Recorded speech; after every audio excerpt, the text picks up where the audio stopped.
का आसमान है, हिंदू मुस्लिम का पहनावा जिंदाबाद। नमस्कार, स्वागत है आप सभी का टीवी 24 एक्सप्रेस बिहार पर। मैं हूं आपके साथ सपना ठाकुर। नजर डालेंगे इस वक्त की खास खबर पर।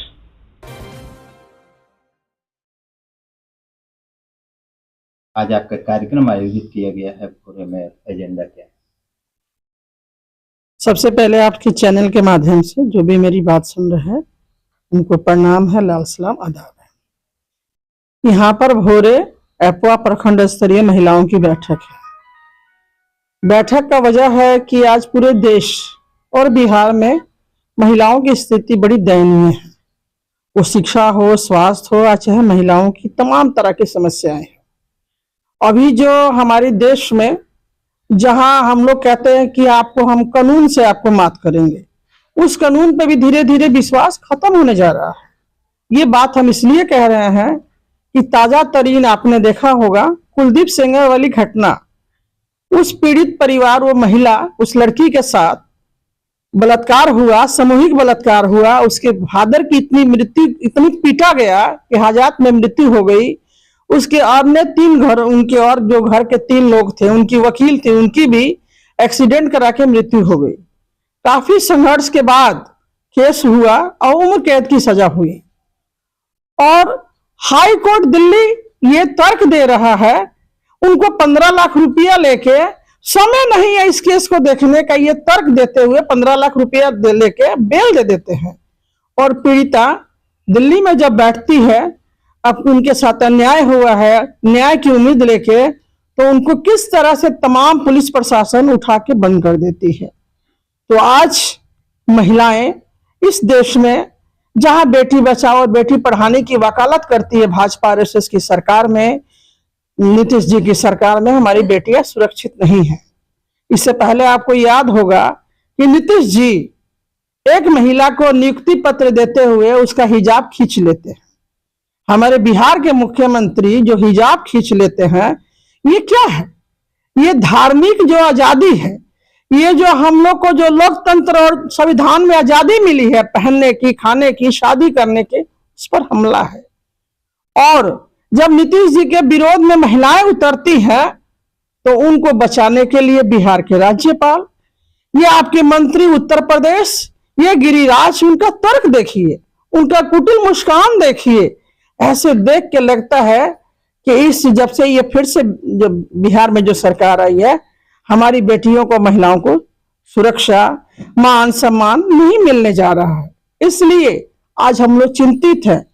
हर वो महिला जो अपने घर से बाहर निकलती है, वो रोजगार के लिए, वो पढ़ने के लिए, वो घर से जाके बाजार करने के लिए, कोई सुरक्षित नहीं है। और ये इनके बचाव में बड़े बड़े मंत्री, विधायक आते हैं। और कुलदीप सेंगर की जब जमानत मिलता है तो माला पहनाया जाता है। इससे पहले आपको याद होगा बिल्किस बानो को, जिसको 11 एक विशेष जाति के लोग बलात्कार करते हैं। उस अवस्था में जब वो गर्भवती थी, उनके 4 लोगों की हत्या कर देते हैं। ऐसे अपराधी और लंपट की भी ये पिछली बार आपने देखा कि बेल मिल जाता है, ये कहते हुए कि ब्राह्मण संस्कारी होते हैं।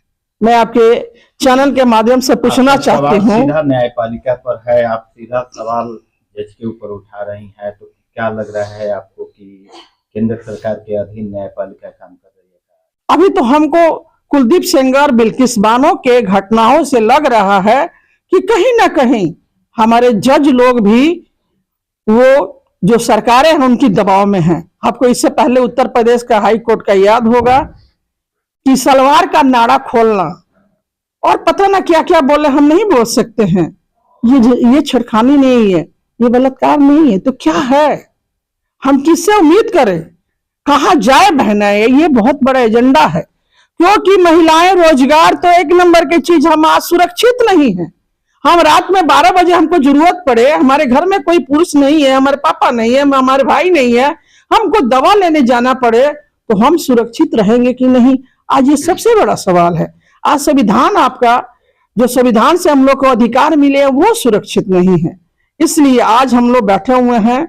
वो तमाम चीजें जो महिलाओं को आगे बढ़ने में बाधक है, वो नेता, वो आप देख लीजिए, आशाराम, राम रहीम, वो कब पैरोल पे बाहर आते और कब जाते हैं पता ही नहीं चलता है। तो लोग कह रहे हैं कि आप भाजपा के ही नेताओं को क्या कह रही हैं। ए भाई, हम क्या करें? जितने लोग अभी भी नाम आ रहा है जिनको क्लीन चिट मिल रहा है वो सब भाजपा से ही है।